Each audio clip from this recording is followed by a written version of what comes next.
Thank you. Hi, I'm Mary Ann Walker. I'm Sean's mom. And our first question that they asked us was how we supported self-advocacy and self-determination.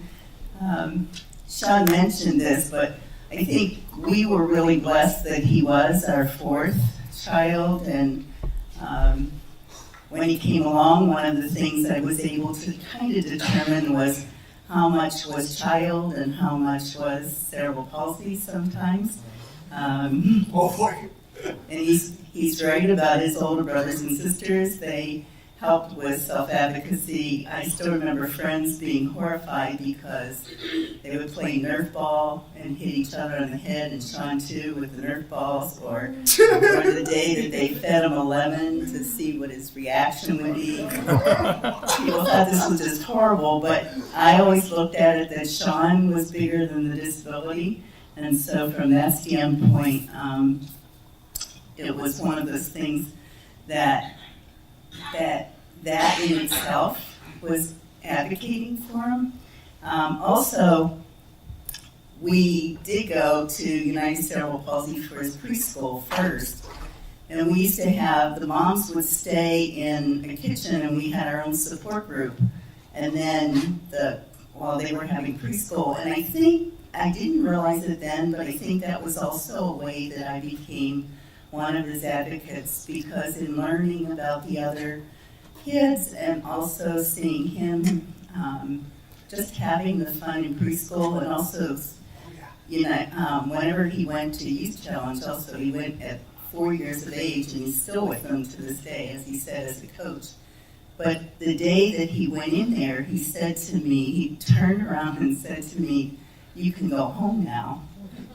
He's 4 years old. I'm still worried about his disability and everything, but it was one of those things that Sean was, he was like self-determined, I think, from day one. Even through the sports that he did, he loved sports from the time he was little, and he used to do sports through therapy. I think one of the very biggest things that I saw in advocacy for him, and I was so proud of him, we may get into that a little bit more with hurdles, but that came in junior high and high school, a lot of those things. But one of the things that we did that was a big advocacy for him, going all through school, and I think you can do it at any level, we got his teachers and the students together at a very early age, explained his disability and explained what it did to him and his body. And he had more friends and more protectors all through school because of that. That's awesome. Hi, I'm Priscilla Dan, Molly's mom. We kind of did an unusual way to help Molly get self-determined. We kind of pushed her out of the nest. We did not do well living together all the time, but we wanted her to have a good life. So we found her an apartment, we paid for the apartment, we got her a car. So by that virtue, she was forced to learn on her own. We were also her safety net, so she wasn't totally alone. And what I learned from that was I like to be in control, and I like to fix everyone's problems and be, proactive. So as I stepped further back from that role, Molly took over more. So it worked out well for us. And to me, the other really big challenge was determining how much was Molly's disability versus how much was she able to control and manipulate. And once we really, it was just a matter of survival, really, to get her on this journey, because that was the only way we were going to be able to coexist, and it really worked out well.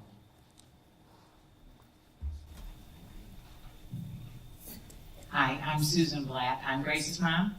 And our journey, which we are definitely still on, to self-determination for Grace, I would say, to describe it with one word, is that it's very fluid.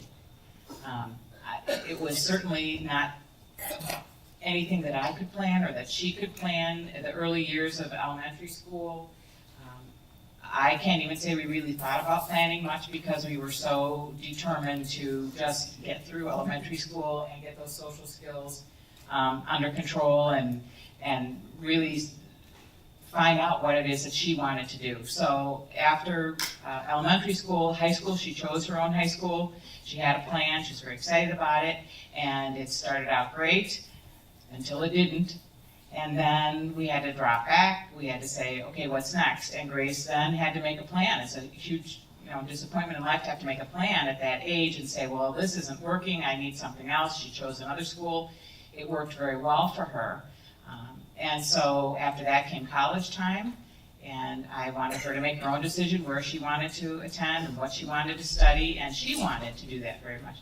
And so she made that plan, and as she mentioned, she started out and went great until it didn't. And so then it was time to make another plan. The things that we've learned through this and by keeping it fluid is there's never a dead end.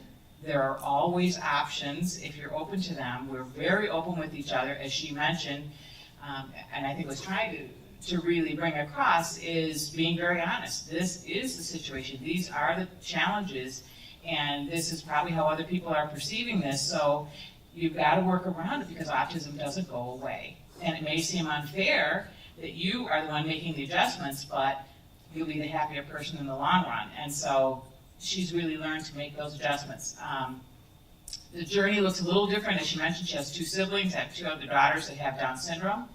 So now we're on a journey also there. It looks very different because every person is different. And so the path that she's on, she's able to be much more involved in it, and that's wonderful.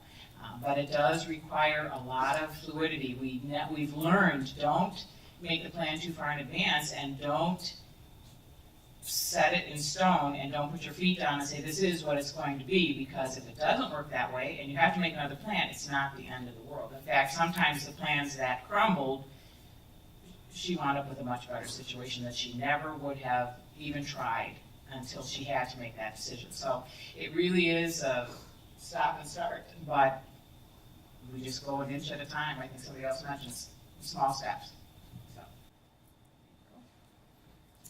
I'm Beth Thompson. I currently serve as Program Director for Milestones Autism Resources, but I've had the extreme pleasure of knowing Christian, I'm going to age us, for over a decade. Sorry. No, it's actually a pleasure. So my general mindset, and I've had the great honor of working with a lot of people on the stage, and I want to frame, this is my mindset, I want to frame how I think about working with them. I've very rarely ever worked with them as I'm a service provider. I've always viewed them, and still, now I have a new colleague in John, always viewed them as my colleagues and my partners and my friends. And I think because of that, I've gotten to have some really cool relationships and watch young people grow. So how my path to self-advocacy with Christian started was, I was a self-advocate, I was an IEP kid, and when I got my first job after graduate school at LEAP, I told them I'd rather spend my whole day with people with disabilities than neurotypical people. And they said, why don't you start a self-advocacy club? And I said, I got the perfect guy. So it's always been my intent that when somebody gives me an opportunity, I'm going to give it to self-advocates because they're the true experts in themselves. So I think that's how I've gone on a path to self-advocacy with Christian, and fortunately with a lot of other young people on the stage.